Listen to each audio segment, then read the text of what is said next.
नमस्कार, जोहार झारखंड में आपका स्वागत। मैं राहुल ओझा आपके साथ। रांची से बड़ी खबर है, जहां पत्नी पर पति की हत्या का आरोप लगा है। प्रेम प्रसंग में हत्या कराने का आरोप लगा है। पिठोरिया इलाके की यह घटना सामने आई है। पुलिस ने शव को कब्जे में लिया है। पोस्टमार्टम के लिए रिम्स शव को भेजा गया है। ओम प्रकाश हमारे साथ न्यूज 18 संवाददाता फोन लाइन पर। ओम प्रकाश, पत्नी पर पति की हत्या का आरोप, क्या पूरा विवाद कारण सामने आ रहा है? जी, जो जानकारी है उसके अनुसार, जो आसपास के लोगों ने जानकारी दी उसके अनुसार, जो पत्नी का प्रेम प्रसंग था और उसी वजह से ये पूरी हत्या की वारदात को अंजाम दिया गया। हालांकि इस मामले को लेकर पुलिस फिलहाल जांच कर रही है और जांच के बाद ही पूरा मामला स्पष्ट हो पाएगा। फिलहाल तमाम लोगों से पूछताछ कर रही है, परिजनों से भी पुलिस की पूछताछ कर रही है। उसके बाद किसी नतीजे पर पहुंचा जाएगा कि आखिर किन वजहों से हत्या हुई और इसके पीछे कौन लोग शामिल हैं। तो कहा जा सकता है फिलहाल पुलिस इस विषय की जांच में जुटी हुई है। जी, चलिए, शुक्रिया इस अपडेट के लिए आपका। बड़ी खबर बोकारो से है, जहां पुलिस पर हमला के आरोप में 4 महिला समेत 15 लोगों को पुलिस ने गिरफ्तार किया है। गिरफ्तार सभी लोगों पर पुलिस पर हमला, सरकारी काम में बाधा पहुंचाने समेत कई धाराओं के तहत मामला दर्ज किया गया है। पुलिस ने बताया कि अविनाश महतो ने व्यक्तिगत विवाद को राजनीतिक रंग देने की कोशिश की। इसके लिए झारखंड शोषण मुक्ति उलगुलान मंच के बैनर का भी इस्तेमाल किया। बिना इजाजत लोगों को जुटाया और प्रदर्शन किया। समझाने गए पुलिस पर जानलेवा हमला हुआ। हमले में थाना प्रभारी मनीष कुमार सहित 9 पुलिस पदाधिकारी और कई जवान घायल हुए थे। तो 2 तस्वीर आपको दिखा रहे हैं, जहां पर इस मामले में एक्शन भी हुआ है। कल पुलिस पर यह हमला हुआ था, जिसकी तस्वीर आप तक पहुंचा रहे हैं। और इस मामले में 4 महिला समेत 15 की गिरफ्तारी हो चुकी है। पुलिस पर हमला मामले में कार्रवाई की गई है। देखते हुए प्राथमिकी दर्ज कराई गई है। कुल 15 लोगों को हिरासत में लिया गया है और उन्हें गिरफ्तार कर जेल भेजा गया है।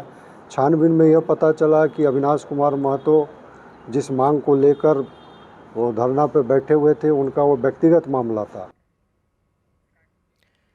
बड़ी खबर रांची से है, जहां बीआईटी मेसरा कैंपस में एमबीए की एक छात्रा पर बदमाशों ने ब्लेड से हमला कर दिया। छेड़खानी का विरोध करने पर बदमाशों ने उस पर ब्लेड से हमला किया। इलाज के लिए छात्रा को अस्पताल में भर्ती कराया गया है, जहां उसकी स्थिति खतरे से बाहर है। छात्रा बिहार के भागलपुर की रहने वाली है। बताया जा रहा है कि बीआईटी मेसरा कैंपस में आए दिन मनचले छात्राओं छेड़खानी करते हैं छात्राओं को। छात्राओं का कहना है कि सुरक्षा गार्ड के मनचलों के खौफ से उनका बचाव नहीं करते। बीआईटी मेसरा में पढ़ने वाली छात्राओं ने पुलिस से सुरक्षा की गुहार लगाई है। इस घटना के विरोध में छात्राओं ने प्रदर्शन किया। एमबीए की छात्रा पर हुए हमले के बाद अभी भी छात्रा की स्थिति जो है वो नाजुक बनी हुई है। फिलहाल छात्रा का जो इलाज है वो बीआईटी परिसर के अंदर ही बने अस्पताल में चल रहा है। बता दें कि पूरा मामला जो है वो छात्रा जब अपने हॉस्टल से निकली थी, उसी दरमियान उस पर अटैक किया गया, ब्लेड से हमला किया गया। पैर और शरीर के कई हिस्सों में ब्लेड जो है उससे वार किया गया, जिससे वो घायल हो गई। जिसके बाद घायल अवस्था में ही छात्रा को इसी अस्पताल में लाया गया है, जहां पर फिलहाल इलाज चल रहा है। वहीं मामले को लेकर कॉलेज प्रबंधन से भी कई तरह के सवाल जो हैं वो उठाए गए हैं। छात्र जो है वो कॉलेज प्रबंधन और वीसी से अपनी बातों को भी रख रहे हैं। अब देखना होगा कि इस पर किस तरह से कार्रवाई जो है वो कॉलेज प्रबंधन करता है। लेकिन अभी तक जो इंतजामात हैं और जो आश्वासन मिले हैं वो छात्रों के लिए नाकाफ़ी हैं और यही वजह है कि उनमें अभी भी आक्रोश है। अब वो पूरे मामले को लेकर पुलिस भी जांच कर रही है। हालांकि अभी तक जो भी आरोपी हैं उनकी शिनाख्त नहीं हो पाई है। कब तक उनकी गिरफ्तारी होती है ये देखना दिलचस्प होगा। कैमरामैन प्रभाकर के साथ ओम प्रकाश, न्यूज़ 18 रांची। और देखिए, इस घटना के बाद सवाल कई हैं। सवाल यह है कि छात्राओं की सुरक्षा के पुख्ता इंतजाम क्यों नहीं है। सवाल ये कि बीआईटी मेसरा प्रबंधन इस मामले में गंभीर क्यों नहीं है। और सवाल तो ये भी कि कैंपस की सुरक्षा क्या भगवान भरोसे छोड़ दी गई है। सवाल यह कि छात्रा पर ब्लेड से हमला करने वाले गिरफ्तार कब होंगे। तो बीआईटी मेसरा में हुई इस घटना पर सियासत भी गर्मा गई है। बीजेपी ने छात्राओं की सुरक्षा पर सवाल उठाए हैं, तो वहीं जेएमएम का कहना है कि दोषी पर सख्त कार्रवाई होगी। देखिए, ये बेहद शर्मसार करने वाला वाकया है। बीआईटी मेसरा एक बहुत प्रतिष्ठित संस्थान है। उस संस्थान में अगर सुरक्षा के साथ ऐसा खिलवाड़ हो रहा है और जिस तरीके से बच्चियों के साथ छेड़खानी की गई, उन पर ब्लेड से हमला किया गया, आप सोच सकते हैं कि बाहर से जो छात्र पढ़ने आते हैं वो कितने अपने आप को असुरक्षित महसूस करते होंगे। तो पूरा सुरक्षा व्यवस्था और जो पूरे प्रदेश और राजधानी की स्थिति है, कहीं ना कहीं उसका दर्पण दिखाता है। हम मांग करते हैं तुरंत उस लड़की की काउंसलिंग की जाए साहब। परंतु ये मामला बीआईटी कैंपस के अंदर का है। कैंपस के अंदर सुरक्षा सुनिश्चित करने का काम बीआईटी प्रबंधन का होता है। निजी सुरक्षा कर्मी उनके क्या कुछ कर रहे थे, क्या व्यवस्था उन्होंने बना रखी है कि ऐसी घटना हो गई। लेकिन अब पानी सर से ऊपर जाएगा तो पुलिस प्रशासन शांत चुप नहीं बैठेगी। कार्रवाई होगी, जो भी लोग होंगे गिरफ्तारियां होंगी और कड़ी कार्रवाई होगी। बड़ी खबर गिरिडीह से है, जहां नक्सलियों के खिलाफ अभियान में पुलिस को बड़ी सफलता हाथ लगी है। पारसनाथ पहाड़ी के जोकाई नाला और चतरो कानाडीह नदी के पास से विस्फोटक बरामद हुआ है। पुलिस को सूचना मिली थी कि किसी बड़ी वारदात को अंजाम देने के लिए नक्सली विस्फोटक इकट्ठा कर रहे हैं। उसके बाद सर्च ऑपरेशन चलाया गया। पुलिस ने 300 मीटर कोडेक्स वायर, 13 लीटर विस्फोटक लिक्विड केमिकल बरामद किया है। इस अभियान में जिला बल के साथ सीआरपीएफ और डॉग स्क्वाड की टीम जुटी थी। पुलिस विस्फोटक रखने वाले नक्सलियों की तलाश में सर्च ऑपरेशन चला रही है। पारसनाथ पहाड़ी के जोकाई नाला और जो चतरो कानाडी है, इसके एरिया में इनके द्वारा जो है वो सर्च किया गया, तो वहाँ गड्ढा से ये सारी चीज़ें मिली हैं, जिसमें करीब करीब लगभग 300 मीटर कोडेक्स वायर और 13 लीटर जो विस्फोटक केमिकल है, एक्सप्लोसिव केमिकल लिक्विड, ये बरामद किया गया है। और आगे भी हम लोगों का सर्च ऑपरेशन इसको लेके चल रहा है। अब अगली बड़ी खबर दुमका से है, जहां मुफस्सिल इलाके के चोरकट्टा गांव में दिल दहला देने वाली वारदात सामने आई है। एक दंपति की अपराधियों ने धारदार हथियार से काटकर हत्या कर दी। माथुर शाह की उम्र 62 साल और उनकी पत्नी भीमू बाला की उम्र 56 साल थी। वारदात के बाद हत्यारों ने माथुर शाह के शव को पलंग के नीचे रखकर चादर से ढक दिया था, जबकि पत्नी का शव दरवाजे के पास पड़ा था। हत्या के बारे में पता तब चला जब मृतक के बहू और बेटे 2 दिन बाद घर लौटे। आखिरी दिन बाद पति पत्नी को मंगलवार को देखा गया था। पुलिस ने शव को कब्जे में ले लिया है और मामले की जांच कर रही है। प्रिया था, हंसमुख व्यक्ति था, मिलनसार था। इसे कोई ऐसा तो जैसे लड़ाई झगड़ा करने वाला व्यक्ति नहीं था। केवल जो भी है तो जांच का विषय है। खबर बोकारो से है, जहां बीएससी के क्वार्टर पर अवैध कब्जा और बिजली चोरी की शिकायत मिली है। इसके बाद टीए डिपार्टमेंट की ओर से जांच अभियान चलाया जा रहा है। सेक्टर 5D में एक घर की जांच हो रही है। जांच टीम का कहना है कि उसे शिकायत मिली थी कि किसी बीएससी के क्वार्टर को 5 से 6 लाख रुपए में बेचा गया है, तो किसी ने क्वार्टर को किराए पर लगा दिया है। जांच में बिजली चोरी की भी बात सामने आई है। टीम ने कड़ा एक्शन लेने की बात कही है। इसमें कुछ खबर है कि किसी ने 6 लाख का मकान बेच दिया, जो कि बीएसएल क्वार्टर है, और किसी समोसे वाले को दे गया और किराया 6,000 रुपये ले रहा है। ऐसी एक अफवाह आई थी। तो यहाँ जितने भी डैमेज क्वार्टर हैं, खाली क्वार्टर है और इलीगल ऑक्यूपेंट्स है, जो हमारे पास रिपोर्ट है उसकी, और जो ग्राउंड में हमारे पास पाया जा रहा है और ऑफिशियली जो रिकॉर्ड है उसको टैली कर रहे हैं। और बड़ी खबर है, झारखंड में नगर निगम चुनाव जल्द कराने जाने के लिए परिस्थितियां जो है वो बन रही है। अगर सब कुछ ठीक रहा तो इस साल के अंत तक निकाय चुनाव हो सकते हैं। ओबीसी ट्रिपल स्टेट रिपोर्ट तैयार हो गई है। संत जेवियर्स कॉलेज ने ओबीसी आयोग को रिपोर्ट सौंप दी है। अब आयोग पूरे अध्ययन के साथ सीएम और नगर विकास विभाग को ये रिपोर्ट सौंपेगा।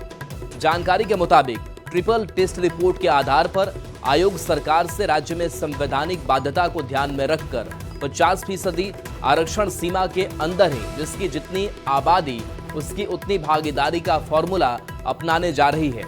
इस फॉर्मूला को सरकार मान लेगी तो शहरी नगर निकाय में आरक्षण का स्वरूप बदल जाएगा। सब कुछ ठीक ठाक रहा तो कैबिनेट की मंजूरी मिलते ही सरकार शहरी निकाय चुनाव में आ रही सबसे बड़ी बाधा को दूर करेगी। निरंजन हमारे साथ न्यूज 18 संवाददाता फोन लाइन पर है। निरंजन, क्या लग रहा है कि साल के अंत तक ये चुनाव कराए जा सकते हैं? जी बिल्कुल सही कहा आपने। राज्य पिछड़ा वर्ग आयोग पूरी तरह से तत्पर है और लगातार उसको लेकर ट्रिपल टेस्ट जो पूरे झारखंड में जितने भी नगर निकाय चुनाव को लेकर के प्रतिबद्ध है, क्योंकि आपने देखा कि पूरे झारखंड में 48 नगर निकाय हैं, जिनमें 9 नगर निगम हैं, 20 नगर परिषद हैं, 19 नगर पंचायत हैं। सभी के आकलन आ गए हैं और आज ही पिछड़ा वर्ग आयोग में बैठक हुई और सभी का जो ट्रिपल टेस्ट का एनालिसिस था, उन्होंने रिपोर्ट जो है आज सौंप दिया है। संत जेवियर कॉलेज को दिया गया था। अब ये लोग नगर विकास परिषद यानी नगर विकास मंत्री को ये रिपोर्ट सौंपने के लिए जा रहे हैं और उनसे समय मांगा है, समय मिल गया है।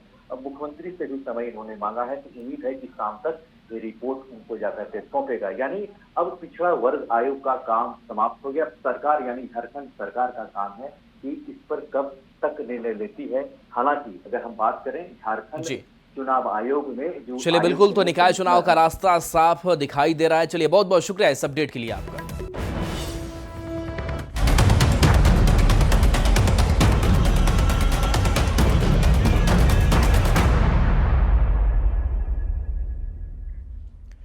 कल से झारखंड विधानसभा का पूरक मॉनसून सत्र शुरू हो रहा है। 22 से 28 अगस्त तक चलने वाले सत्र में मात्र 3 दिन काम के हैं।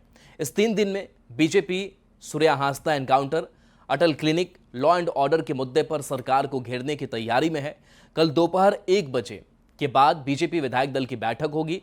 वहीं जेएमएम का कहना है कि सरकार विपक्ष के हर सवाल का जवाब देने के लिए तैयार है।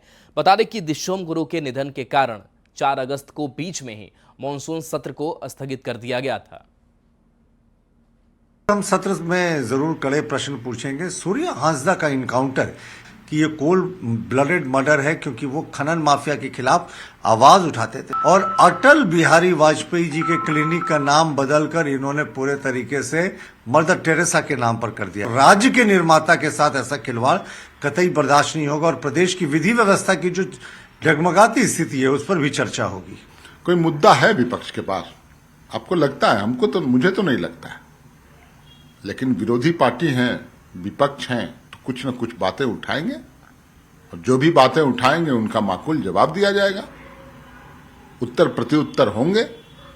लेकिन मैं अनुरोध करूंगा, आग्रह करूंगा, उम्मीद करूंगा विपक्ष से कि सार्थक बातें करें।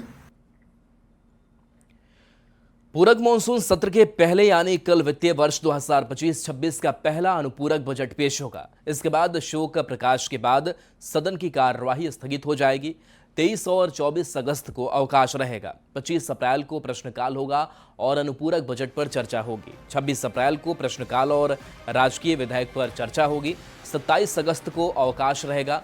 28 अगस्त को आखिरी दिन गैर सरकारी संकल्पों पर चर्चा होगी। संसदीय कार्य मंत्री राधाकृष्ण किशोर ने बताया कि जरूरत पड़ी तो सत्र की अवधि बढ़ाई जा सकती है और विपक्ष को हर सवाल को सरकार जवाब देगी। बेहतर ढंग से चलाएं, जनता को संतुष्टि हो, उनकी ही बातें सदन के माध्यम से होती है, इसका भरपूर सदुपयोग सत्ता पक्ष के सदस्यों की भी जिम्मेवारी बनती है और विपक्ष के सदस्यों की भी जिम्मेवारी बनती है।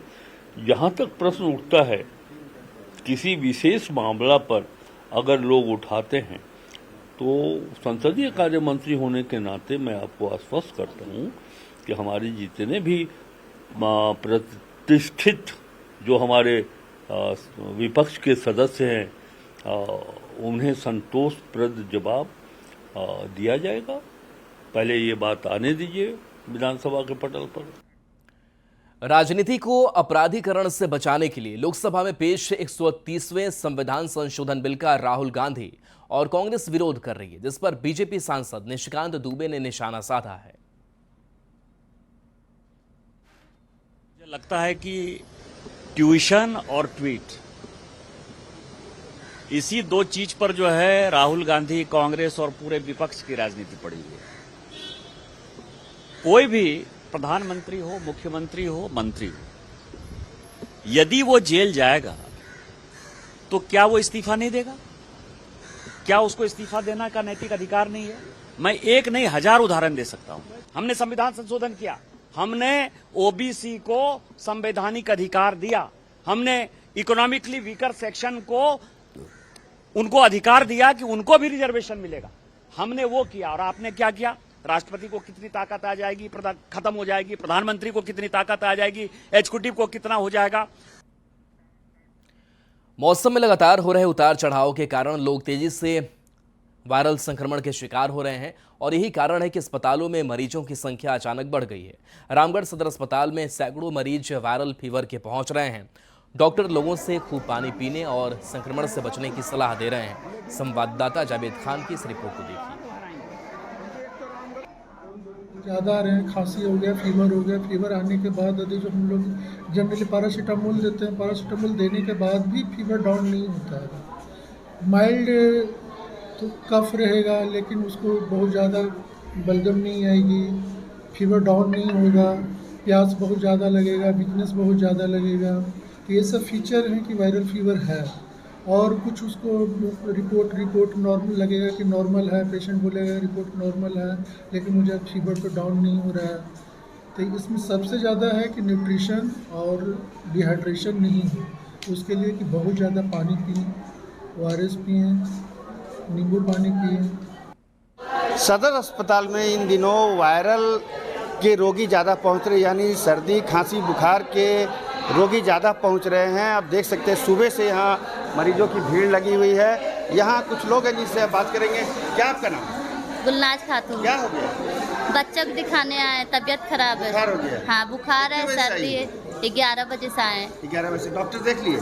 हाँ, देख। दवाई मिला? नहीं मिला। नहीं मिला? नहीं। आपका क्या नाम? मेरा नाम है बबीता देवी। आप कितने बजे से आई? हम 11:30 बजे आए हैं। डॉक्टर देखे आपको? हाँ, चेक भी किए और दवाई का लाइन में लगे हुए। दवाई मिल गया है? नहीं मिला है, वो लाइन में लगे हुए। लाइन में लगे हुए जी। 11:30 बजे से अब तक यहाँ पर लगी हुई जी। तो देख सकते हैं लगातार जो है यहाँ पर मरीज जो हैं सर्दी खांसी बुखार के खास करके यहाँ मरीज पहुँच रहे हैं। चूँकि बारिश का मौसम चल रहा है, ऐसे में बुखार से पीड़ित लोग ज़्यादा यहाँ पर पहुँच रहे हैं। यहाँ पर डॉक्टर ने बताया है कि लोगों को इस स्थिति में ज़्यादा पानी पीने की ज़रूरत है, ORS पीने की ज़रूरत है, क्योंकि ये जो वायरल बीमारी है इसमें डिहाइड्रेशन का ज़्यादा यहाँ पर शंका बनी रहती है। ऐसे में जो इस रोग से पीड़ित है उन्हें काफ़ी प्रिकॉशन लेने की ज़रूरत है। जावेद खान, न्यूज़ 18 रामगढ़। खबर रांची से है, जहां कोकर के सुशीला अपार्टमेंट में पानी भर गया है। बारिश होने के कारण यहां पानी नहीं भरा है। यहां पानी ड्रेनेज सिस्टम खराब होने के कारण भरा है। अपार्टमेंट में रहने वाले लोग पानी भरने से परेशान हैं और निगम से ड्रेनेज सिस्टम ठीक करने की मांग कर रहे हैं। इसमें ही राजधानी रांची के ड्रेनेज सिस्टम की परीक्षा भी होती है और हम आपको एक ऐसी तस्वीर दिखलाने जा रहे हैं जिसे देखकर आप वास्तव में चौंक जाएंगे। हम इस समय कांटा टोली के सुशीला अपार्टमेंट में हैं और देख सकते हैं कि यहाँ पर सुशीला अपार्टमेंट में यहाँ पर 3 अपार्टमेंट हैं और अपार्टमेंट के नीचे की स्थिति देख लीजिए कि ड्रेनेज सिस्टम में खराबी की वजह से, क्लियर नहीं होने की वजह से किस तरीके से पूरा अपार्टमेंट का जो पार्किंग है वो पूरा डूबा हुआ है। इतना खराब स्थिति है, इतना गंदा पानी है, एक तरह से बोलना चाहिए कि बीमारी का घर है। मच्छर हो गए हैं, सांप बिच्छू चूहा सब कुछ है और क्या बोलेंगे। अगर पानी का निकासी अगर भी देखिएगा तो सांप तैरता हुआ आपको दिखलाई देगा। और मतलब इतनी गंदगी है कि मच्छर उच्छर वगैरह सब एकदम एनी टाइम आप पार कीजिएगा तो मच्छर उड़ता हुआ दिखाई देगा आपको। पहले तो पीछे से खाली जमीन थी, वहाँ से पानी निकल जाता था, लेकिन जैसे पीछे बस्ती बस गई उसके बाद तो पानी निकलने का कोई जगह नहीं, कोई ड्रेनेज सिस्टम है ही नहीं। तो नतीजा है कि जब भी बारिश होती है लगभग। और एक नजर इस वक्त की हेडलाइंस पर।